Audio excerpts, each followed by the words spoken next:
खिचडीज किचनमध्ये तुमचं सर्वांचं अगदी मनापासून स्वागत आहे। तर आजची आपली रेसिपी आहे 5 मिनिटात बनणारी स्वादिष्ट साबुदाणा खिचडी। तर यासाठी आपल्याला इंग्रेडिएंट्स लागणार आहेत 300 ग्राम साबुदाणा, 7 ते 8 हिरव्या मिरच्या, 1.5 चमचा जिरे, 3 मीडियम साईजचे बटाटे, मीठ आणि शेंगदाण्याचा कूट।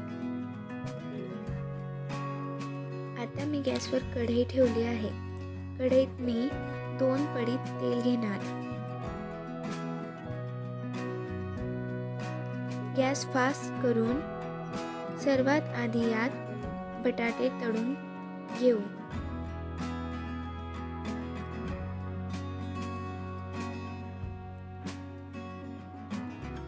बटाटे कच्चे नको राहायला यासाठी आपण तळून घेत आहोत।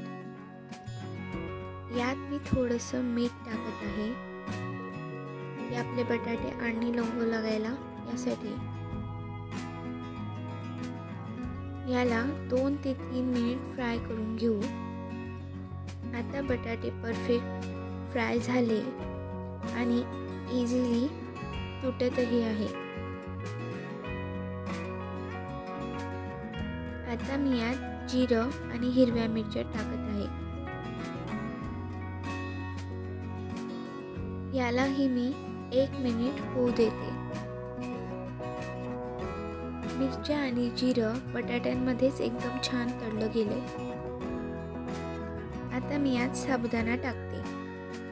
साबुदाण्याला मी स्वच्छ धुवून त्यावर 1 इंच वर इतकं पाणी टाकून 5 तास भिजवून घेतलं होतं। तुम्हीही ही पद्धत ट्राय करू शकता।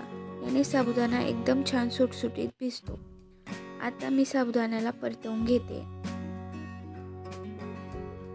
ज्यांचा साबुदाणा चिकट होत असेल त्यांनी साबुदाणा कढईतच मंद आचेवर 2 ते 3 मिनिट परतवायचा। याने साबुदाण्यातला चिकटपणा निघून जातो। माझा साबुदाणा मोकळाच आहे म्हणून मी यात 1 चमचा मीठ आणि शेंगदाण्याचा कूट टाकते।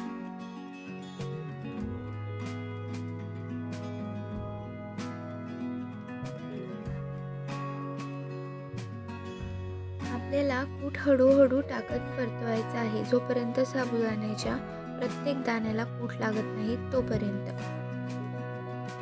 अगदी अशा प्रमाणे तुम्हीही शेंगदाण्याचा कूट साबुदाण्यामध्ये मिक्स करायचा आहे। आता आपण 1 ते 2 मिनिट फास्ट आचेवर ठेवून साबुदाण्याला होऊ देऊ। ज्यांचा साबुदाणा चिकट होत असेल त्यांनी झाकण ठेवणे स्किप करायचे। 2 मिनिट झाले। आपण आता झाकण काढून घेऊया।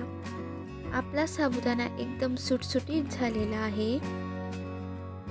तर आपली आजची रेसिपी 5 मिनिटात होणारी स्वादिष्ट साबुदाणा खिचडी बिलकुल तयार आहे। तुम्ही यासोबत मसाले ताकही घेऊ शकतात। तुम्हीही ही रेसिपी घरी नक्की ट्राय करा आणि तुम्हाला माझी आजची रेसिपी कशी वाटली मला कमेंट करून नक्की कळवा। रेसिपी आवडली असल्यास लाईक करा, शेअर करा आणि अशा स्वादिष्ट रेसिपीसाठी माझ्या चॅनलला सबस्क्राईब करा। Thank you.